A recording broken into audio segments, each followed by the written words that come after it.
28వ అధ్యాయం. తప్పించుకొనిన తర్వాత ఆ ద్వీపము మెలితే అని తెలుసుకొంటిమి. అనాగరికులకు ఆ ద్వీపవాసులు మాకు చేసిన ఉపచారం ఇంతంత కాదు. ఏలగనగా అప్పుడు వర్షము కురియుచు చలిగా ఉన్నందున వారు నిప్పు రాజబెట్టి మమ్మల్ని అందరినీ చేర్చుకొనిరి. అప్పుడు పౌలు మోపెడు పుల్లలేరి నిప్పుల మీద వేయగా ఒక సర్పము కాకకు బయటికి వచ్చి అతని చెయ్యి పట్టెను. ఆ ద్వీపవాసులు ఆ జంతువు అతని చేతిని వేలాడట చూచినప్పుడు నిశ్చయముగా ఈ మనుషుడు నరహంతకుడు, ఇతడు సముద్రము నుండి తప్పించుకొనను, న్యాయమాత అతనిని లేక ధర్మదేవత బ్రతకనీయదని తమలో తాము చెప్పుకొనిరి. అతడైతే ఆ విష జంతువును అగ్నిలో జాడించి వేసి ఏ హానియు పొందలేదు. వారు అతని శరీరము పాచునో లేక అతడు అకస్మాత్తుగా పడి చచ్చునో అని కనిపెట్టుచుండిరి. చాలాసేపు కనిపెట్టుచుండిన తర్వాత అతనికి ఏ హానియు కలగకుండా చూచి ఆ అభిప్రాయము మాని ఇతడు ఒక దేవత అని చెప్పసాగిరి. పొప్లి అను ఒకడు ఆ ద్వీపంలో ముఖ్యుడు. అతనికి ఆ ప్రాంతములలో భూములు ఉండెను. అతడు మమ్మను చేర్చుకొని 3 దినములు స్నేహభావముతో ఆతిథ్యం ఇచ్చెను. అప్పుడు పొప్లి యొక్క తండ్రి జ్వరము చేతను రక్తభేది చేతను బాధపడుచు పండుకొని ఉండెను. పౌలు అతని యొద్దకు వెళ్లి ప్రార్థన చేసి అతని మీద చేతులుంచి స్వస్థపరచెను. ఇది చూచి ఆ ద్వీపంలో ఉన్న కడమ రోగులు కూడా వచ్చి స్వస్థత పొందిరి. మరియు వారు అనేక సత్కారములతో మమ్మను మర్యాద చేసి మేము ఓడ ఎక్కి వెళ్ళినప్పుడు మాకు కావలసిన వస్తువులు తెచ్చి ఓడలో ఉంచిరి.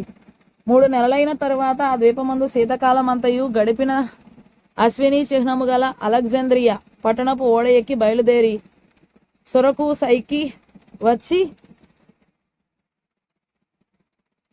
అక్కడ 3 దినములుంటిమి. అక్కడ నుండి చుట్టూ తిరిగి రేగియుకు వచ్చి 1 దినమైన తరువాత దక్షిణపు గాలి విసరట వలన మరునాడు పొతియోలీకి వచ్చితమి. అక్కడ సహోదరులను మేము చూచినప్పుడు వారు తమ యొద్ద 7 దినములుండవలని మమ్మను వేడుకొనిరి. ఆ మీదట రోమాకు వచ్చితమి.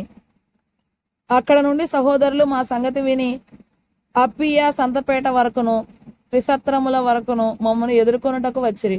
పౌలు వారిని చూచి దేవునికి కృతజ్ఞతాస్తుతులు చెల్లించి ధైర్యము తెచ్చుకొనెను. మేము రోమాకు వచ్చినప్పుడు పౌలు తనకు కావలి ఉన్న సైనికులతో కూడా ప్రత్యేకముగా ఉండుటకు సెలవు పొందెను. 3 దినములైన తర్వాత అతడు యూదులలో ముఖ్యులైన వారిని తన యొద్దకు పిలిపించెను. వారు కూడి వచ్చినప్పుడు అతడు, సహోదరులారా, నేను మన ప్రజలకైనను పితరుల ఆచారములకైనను ప్రతికూలమైనది ఏదియూ చేయకపోయినను యెరూషలేములో నుండి రోమీల చేతికి నేను ఖైదీగా అప్పగింపబడితిని. వీరు నన్ను విమర్శ చేసి నా యందు మరణమునకు తగిన హేతువేదియు లేనందున నన్ను విడుదల చేయగోరిరి గాని యూదులు అడ్డము చెప్పినందున నేను కైసరి ఎదుట చెప్పుకొందును అనవలసి వచ్చెను. అయినను ఇందువలన నా స్వజనము మీద నేరమేమియో మోపవలనని నా అభిప్రాయము కాదు. ఈ హేతువు చేతనే మిమ్మల్ని చూచి మాట్లాడవలనని పిలిపించితిని. ఇశ్రాయేలు యొక్క నిరీక్షణ కోసము ఈ గొలుసుతో కట్టబడి ఉన్నానని వారితో చెప్పెను. అందుకు వారు, యూదయ నుండి నిన్ను గూర్చి పత్రికలు మాకు రాలేదు. ఇక్కడికి వచ్చిన సహోదరులలో ఒక్కడైనను నిన్ను గూర్చి చెడు సంగతి ఏదియూ మాకు తెలియపరచను లేదు, మరియు ఎవరినూ చెప్పుకొనను లేదు. అయినను ఈ విషయమై నీ అభిప్రాయము నీ వల్ల వినగోరుచున్నాము.